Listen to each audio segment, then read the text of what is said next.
नीतीश कुमार और उनका राजनीतिक सफर। कहावत है कि डूबते को तिनके का सहारा होता है। अगर कोई इंसान नदी की तेज धार में डूब रहा होता है तो वो हर कोशिश करता है खुद को बचाने की।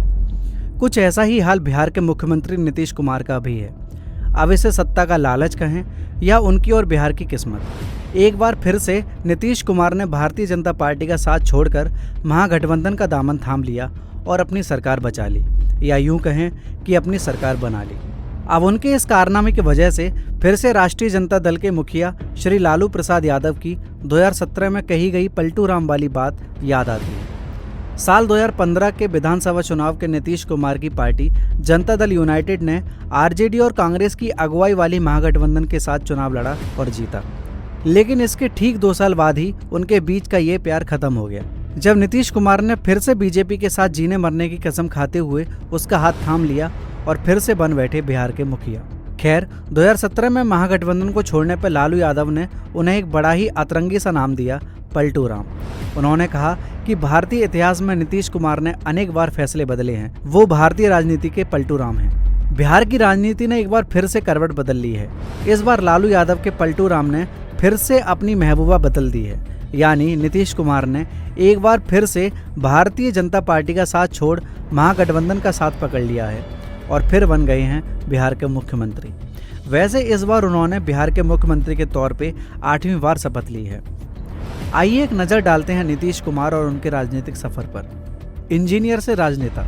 हमारे देश में ऐसा कहा जाता है कि एक इंजीनियर ही एक ऐसा व्यक्ति होता है जो हर क्षेत्र में जाकर सफलता के झंडे गाड़ सकता है। अब हमारे नीतीश कुमार को ही देख लीजिए। जीवन के 71 वसंत देख चुके नीतीश कुमार ने बिहार कॉलेज ऑफ इंजीनियरिंग, जो अब NIT पटना के नाम से जाना जाता है, वहां से उन्होंने इलेक्ट्रिक इंजीनियरिंग की पढ़ाई की है। उनके पिता श्री कविराज राम लखन सिंह कांग्रेस पार्टी के नेता थे। छात्र जीवन में ही नीतीश कुमार ने अपना राजनीतिक सफर शुरू कर दिया था, जब उन्होंने जयप्रकाश नारायण की अगुवाई में साल 1974 से 1977 तक इंदिरा सरकार द्वारा लगाए गए इमरजेंसी का विरोध किया और मीसा कानून के तहत लगभग 19 महीने जेल में भी बिताए। इस दौरान अनेक नेता गिरफ्तार हुए थे, जिनमें एक लालू यादव भी थे। ऐसा कहा जाता है कि जब ये नेता जेल में थे तब लालू यादव की पत्नी और बिहार की पूर्व मुख्यमंत्री राबड़ी देवी गर्भवती थी। उन्होंने एक बेटी को जन्म दिया। इमरजेंसी की यादों को जीवन भर ताज़ा रखने के लिए लालू यादव ने अपनी बेटी का नाम ही मीसा रख दिया, क्योंकि नीतीश कुमार की तरह उनकी गिरफ्तारी भी मीसा कानून के तहत हुई थी। जेपी के साथ इस आंदोलन में जुड़ने के बाद नीतीश कुमार ने फिर पीछे मुड़कर नहीं देखा और शुरुआत में पिछड़े समुदाय के नेता के रूप में अपनी पहचान बनाई। अगर उनकी अभी तक की राजनीतिक उपलब्धियों की बात करें तो 1985 में बिहार विधानसभा के चुनाव के उन्होंने पहली बार निर्दलीय चुनाव लड़ा और जीते। 1987 में उन्होंने युवा लोक दल के अध्यक्ष के रूप में कार्य करना शुरू किया। 1987 से 1989 तक उन्होंने जनता दल का बिहार सचिव बनाया गया। 1996 में उनकी समता पार्टी ने भारतीय जनता पार्टी की अगुवाई वाली NDA का दामन थाम लिया। 1998 से 2004 तक उन्होंने अटल बिहारी वाजपेयी की सरकार में अनेक कार्यभार संभाले, जैसे कि कृषि मंत्री, ट्रांसपोर्ट मिनिस्ट्री इत्यादि। एक इंजीनियर ने राजनीति को क्यों चुना? नीतीश कुमार के करीबी मित्र सीताराम बताते हैं कि नीतीश कुमार का बचपन से ही राजनीति में लगाव था। वो बताते हैं कि छात्र जीवन में कई बार ऐसा हुआ कि जब छात्रों के बीच किसी भी बात को लेकर कहासुनी या लड़ाई हो जाती थी तो कुमार बीच में आकर मामले का निपटारा करते थे। वो स्टूडेंट्स के बीच एक सरपंच का काम करते थे। तब से ही उनका भौकाल लोगों के बीच बनने लगा था। आगे बताते हुए सीताराम जी कहते हैं कि जब भारत के पूर्व प्रधानमंत्री लाल बहादुर शास्त्री जी की मौत की खबर रेडियो पर सुनी, तब वो रात के 3 बजे अपने शिक्षक को ये बताने के लिए दौड़ पड़े थे। एक नज़र उनके पलटू राम वाले कारनामे पर डालते हैं। बिहार की राजनीति में नीतीश कुमार को जब भी मौका मिला उन्होंने मौके पर छक्का मारा।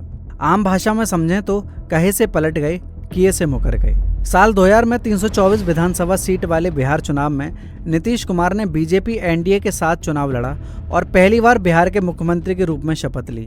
लेकिन शपथ के 1 हफ्ते के अंदर ही उनकी ये सरकार ताश के पत्तों की तरह बिखर गई। उनकी सरकार की हवा निकलने के बाद राबड़ी देवी ने RJD की तरफ से 2005 तक बिहार के मुख्यमंत्री की कुर्सी की शोभा बढ़ाई। लेकिन किस्मत ने फिर से कुमार का साथ दिया और बीजेपी NDA के साथ अगले 2 चुनाव 2005 और 2010 में जीतकर बिहार का ताज अपने सर सजा लिया। 2013-2014 में नीतीश कुमार ने लोकसभा के चुनाव में भारतीय जनता पार्टी की तरफ से प्रधानमंत्री के उम्मीदवार और वर्तमान में देश के यशस्वी प्रधानमंत्री नरेंद्र मोदी को खुलकर तो नहीं, लेकिन कहीं ना कहीं सपोर्ट भी किया। लेकिन किस्मत ने कुमार के साथ शायद अन्याय किया और 2014 के लोकसभा चुनाव में उनकी पार्टी की दुर्गति हो गई। उनकी पार्टी ने सिर्फ 2 सीटों पर ही चुनाव जीता। यही वजह है कि उन्हें 2014 में अपना कार्यकाल खत्म होने से पहले ही इस्तीफा देना पड़ा, जिसके बाद जीतन राम मांझी बिहार के मुख्यमंत्री बने। यहाँ आप ये मत सोचना कि अरे माउंटेन मैन मुख्यमंत्री कब बन गया। ये मांझी और वो मांझी दोनों अलग अलग हैं। नीतीश कुमार ने 2 बार लगातार 2005-2010 बीजेपी एनडीए के साथ चुनाव लड़ा और जीता, लेकिन 2015 के विधानसभा चुनाव में नीतीश कुमार ने महागठबंधन का साथ पकड़ लिया और चुनाव जीतकर एक बार फिर से बन गए बिहार के मुखिया। लेकिन 2017 में उप मुख्यमंत्री तेजस्वी यादव, जो लालू यादव के बेटे हैं, उन पर भ्रष्टाचार के आरोप लगे तो नीतीश कुमार ने मुख्यमंत्री पद से इस्तीफा देकर महागठबंधन से रिश्ता तोड़ लिया, लेकिन तुरंत ही बीजेपी एनडीए के साथ सरकार बना ली। इसके बाद वो 2020 तक इस पद पर रहे और 2020 के विधानसभा चुनाव में एनडीए के साथ रहकर और जीतकर फिर से मुख्यमंत्री बने। अब किस्मत हो तो नीतीश कुमार जैसी, उनके दोनों हाथों में लड्डू रहते हैं। एक लड्डू कभी महागठबंधन तो दूसरा लड्डू बीजेपी एनडीए। खैर, दोनों लड्डुओं में समय समय पर मिठास कम ज्यादा होती रहती है। एक नज़र उनकी अभी तक के शपथ ग्रहण पर। 1 मार्च 2000, इस साल उनके दोनों हाथ में लड्डू थे, लेकिन एक लड्डू जल्दी ही हाथ से गिर गया। कहने का मतलब ये है कि साल 2000 में कुमार ने पहली बार मुख्यमंत्री के तौर पर शपथ ली। इस दौरान वो केंद्र में मंत्री भी थे, केंद्र यानी केंद्र सरकार। लेकिन इस बार शायद किस्मत को ये मंजूर नहीं था कि वो मुख्यमंत्री बने रहें, इसलिए 1 हफ्ते के भीतर ही उनकी ये सरकार गिर गई। चोट इतनी गहरी लगी कि उनकी विरोधी पार्टी की तरफ से राबड़ी देवी मुख्यमंत्री बन गई। 2 नवंबर 2005, इस साल 2 चीज़ें हुई। पहला ये कि कुमार ने दूसरी बार मुख्यमंत्री की कुर्सी ली और दूसरा ये कि पहली बार उनको अपना कार्यकाल पूरा करने का मौका मिला। वाह, संयोग देखिए, पहला दूसरा हो गया और दूसरा पहला हो गया। 3 नवंबर 2010, इस साल फिर से बीजेपी एनडीए के साथ एक ही नाव पर सवार रहे और चुनाव जीतकर मुख्यमंत्री का सेहरा अपने सर पर ही रखा। 243 विधानसभा सीट में से इनकी पार्टी को 115 और बीजेपी को 91 सीट मिली। दोनों पार्टियों ने एक दूसरे के कंधे पे हाथ रखा और जीने मरने की कसम खाकर दोस्ती की और सरकार बना ली। चौथा मौका था फरवरी 2015।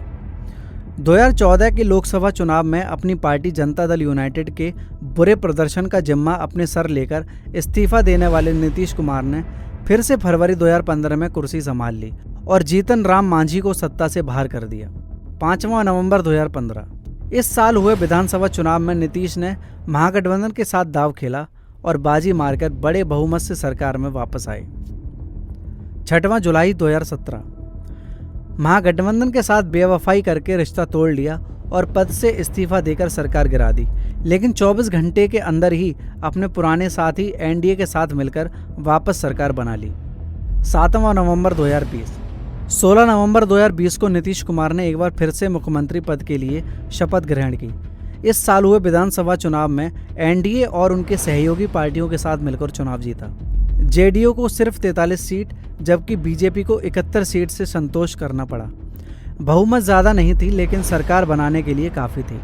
इस चुनाव में लालू यादव की आरजेडी पार्टी सबसे बड़ी पार्टी निकलकर सामने आई, लेकिन बहुमत ना होने की वजह से महागठबंधन की सरकार नहीं बन पाई। इस बार सरकार में 2 उप मुख्यमंत्री बनाए गए, जिनमें तारकेश्वर प्रसाद और रेणु देवी शामिल थे। बिहार के भविष्य निर्माण में नीतीश की भूमिका। अपने राजनीतिक सफर की शुरुआत में नीतीश कुमार समाज के पिछड़े वर्ग, जिसे हम बैकवर्ड क्लास के नाम से भी जानते हैं, उस वर्ग के सम्मानित नेता थे। शायद यही एक वजह भी थी कि जब साल 2007 में उन्होंने मुख्यमंत्री के रूप में दूसरी बार शपथ ली तो उन्होंने उस वर्ग के लोगों को महादलित कहकर संबोधित किया। इस महादलित के नाम के नीचे उन्होंने समाज के अनेक जाति के लोगों को रखा।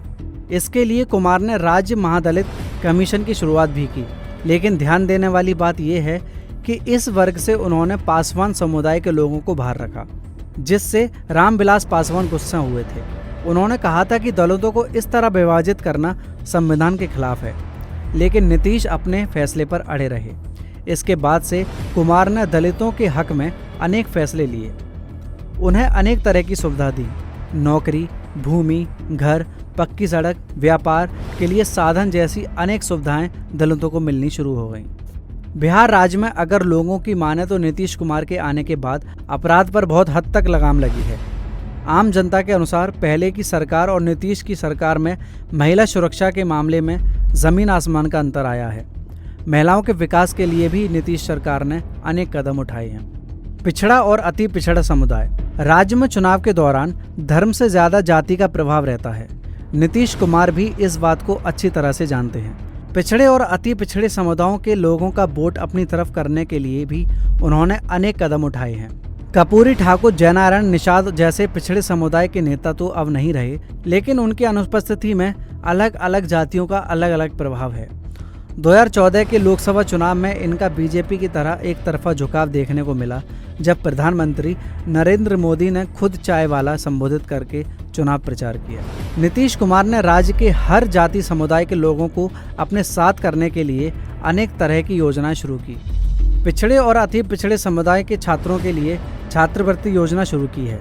इसके साथ ही पंचायत और नगर पालिका में 20% तक आरक्षण की भी सुविधा दी है। महिला सशक्तिकरण के लिए कुमार की रणनीति।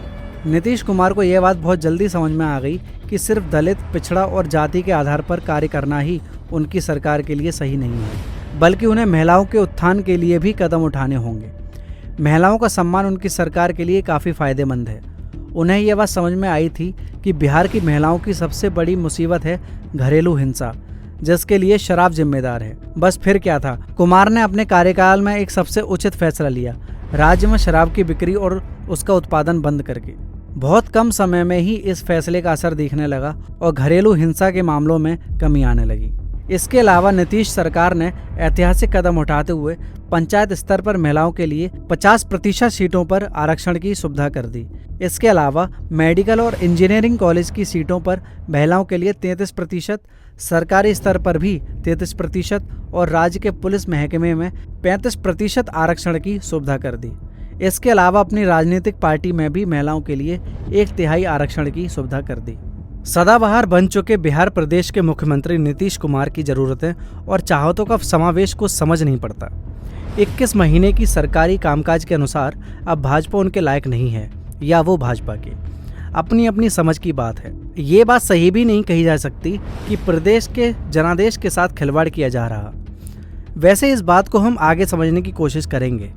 5 साल सरकारी काल के बीच ही नए समीकरण की ओर जाना पड़ जाए तो आप समझ सकते हैं कि ज़रूरत और चाहत कहाँ आ पड़ी है।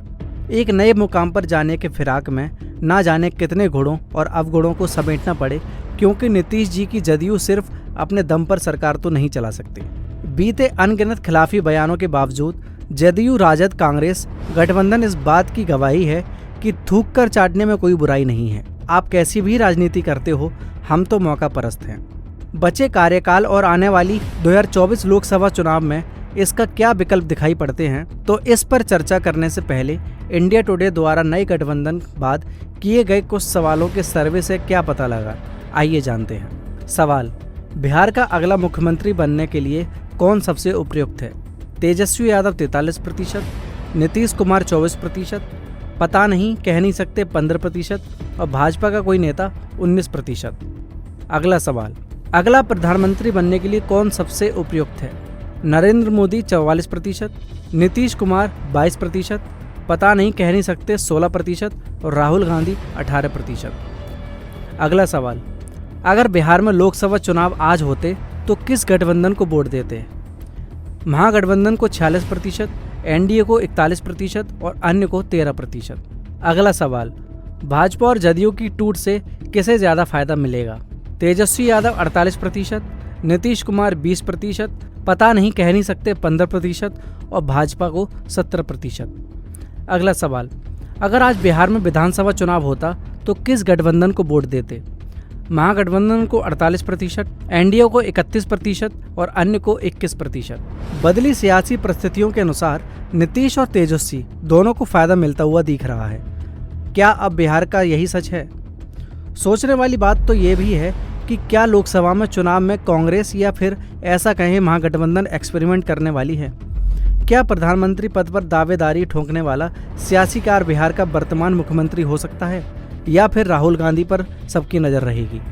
अगर अंदरूनी सूत्रों की माने तो बचे मुख्यमंत्री कार्यकाल में नीतीश जी जनता जनार्दन को कितना प्रभावित कर पाते हैं, इसका बड़ा महत्व रहेगा 2024 के लोकसभा चुनाव में।